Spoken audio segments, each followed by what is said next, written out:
धर्मांतरण की सबसे खौफनाक गवाही आप जी न्यूज पर अभी देखने वाले हैं। और इस पर बात करने के लिए जो पीड़ित हैं इंदु बेटी, वो भी हमारे साथ स्टूडियो में मौजूद हैं। उनसे बात करेंगे कि आखिर उनके साथ क्या हुआ था, और इसी पर बात करने के लिए एक बड़ा पैनल भी है, उनसे आपका परिचय करवा देते हैं। मेरे साथ नितिशाचार्य जी हैं, धर्माचार्य, बहुत स्वागत है।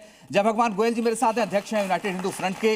कामरान मलिक जी हैं, जो कि मुस्लिम स्कॉलर हैं, बहुत स्वागत है सर आपका। मुमताज आलम रिजवी साहब है, मुस्लिम स्कॉलर, आपका भी बहुत स्वागत है। जाकिया खान जी हमारे साथ है, सामाजिक कार्यकर्ता, आपका भी बहुत स्वागत है।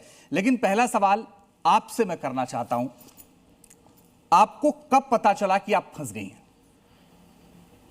जब मैं मेरठ के मदरसे में पहुंची तब मुझे लगा कि नहीं, मैं बहुत बुरी तरीके से अब फंस चुकी हूँ।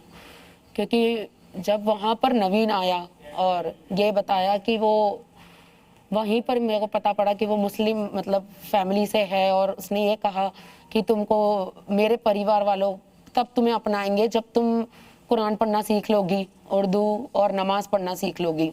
जो मसले मसाइल होते हैं, जो गुस्ल के और वज़ू के फ़राइज़ होते हैं, जब तक ये तुम नहीं सीख लोगी तब तक मेरे घर वाले तुम्हें एक्सेप्ट नहीं करेंगे।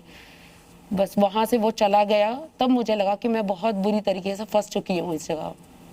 मुझे एक चीज बताइए कि आप इंदौर से दिल्ली आ गई, दिल्ली से फिर मुजफ्फरनगर गई, जो मैं पढ़ रहा था, आपको कहीं नहीं लगा कि जिसको आप नवीन समझ के बात कर रही हैं वो नावेद है? जी नहीं, बिल्कुल नहीं। क्यों? क्योंकि वो जब मुझसे फेसबुक पे भी बात करता था तो बिल्कुल कभी उसने ऐसा फील ही नहीं होने दिया कि वो एक मुस्लिम है। बकायदा शनिवार को मैं मंदिर जा रहा हूँ और 11 से आज, और तुम नवरात्रे आ रहे हैं, तुम कैसी ड्रेस पहनोगी, तो ये सारी बातें, क्योंकि जो मेरे हिंदू रिलीजन के बारे में वो जानता था, वो सारी चीजें शेयर करता था। कभी मुझे उसके पास जाने पर भी ये नहीं लगा कि वो मुस्लिम है। इतनी सारी बातें हुई, आप वहां से निकली क्यों नहीं?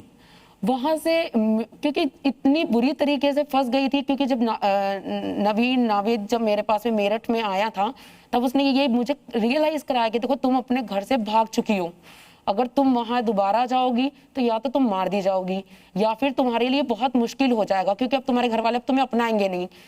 क्योंकि मैं एक ब्राह्मण फैमिली से हूँ, तो हमारे यहाँ पर लड़कियों का भागना, क्योंकि हमारे खानदान में आज तक कभी ऐसा नहीं हुआ कि कोई लड़की भागी हो घर से, तो मैं एकदम मजबूर हो गई कि ये सब चीजें अब क्या हो रही है, मैं क्या करूं।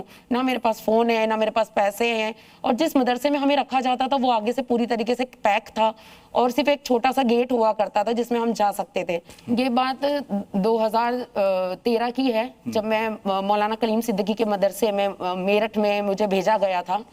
तब वहां पर लड़कियां थी, एक लड़की के साथ में, एक हिंदू लड़की के साथ में वहां पर 5 मुस्लिम लड़कियां होती थी, और वो आपस में, जो हिंदू गर्ल्स हैं, वो आपस में कभी बात ना करें, इसलिए उन पे वो चीजों का ध्यान रखा जाता था।